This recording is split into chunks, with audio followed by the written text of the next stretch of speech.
हमरा शिवजी बसेला देवा घर हो, संदेशा भेजब लिखी लिखी के। हमरा शिवजी बसेला देवा घर हो, संदेशा भेजब लिखी लिखी के। केथू के बनाई बकोरा रे कागजवा, केथू के बनाई बकोरा रे कागजवा।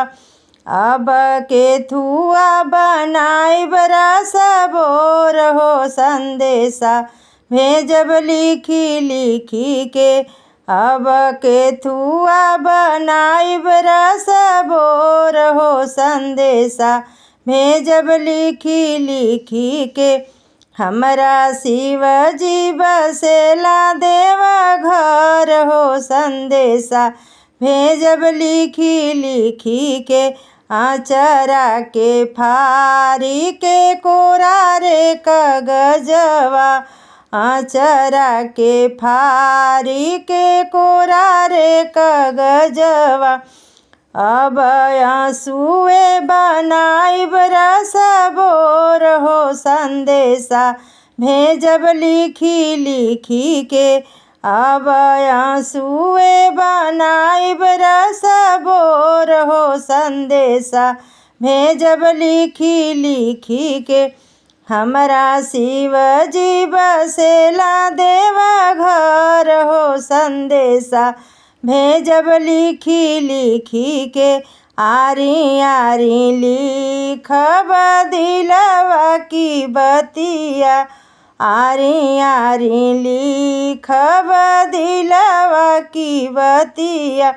अब बीचवा में लिखब प्रणाम हो, संदेशा भेजब लिखी लिखी के। अब बीचवा में लिखब प्रणाम हो, संदेशा भेजब लिखी लिखी के। हमरा शिवजी बसेला देवा घर हो, संदेशा भेजब लिखी लिखी के। आरी आरी लिखब मनवा की बतिया, आरी आरी लिखब मनवा की बतिया। अब बीचवा में लिखब कृपा करिया हो, संदेशा भेजब लिखी लिखी के। अब बीचवा में लिखब कृपा करिया हो, संदेशा भेजब लिखी लिखी के। हमरा शिवजी बसेला देवा घर हो, संदेशा भेजब लिखी लिखी के। जब हो संदेशा हमरा देवा घर पहुँचल, जब हो संदेशा हमरो देवा घर पहुँचल।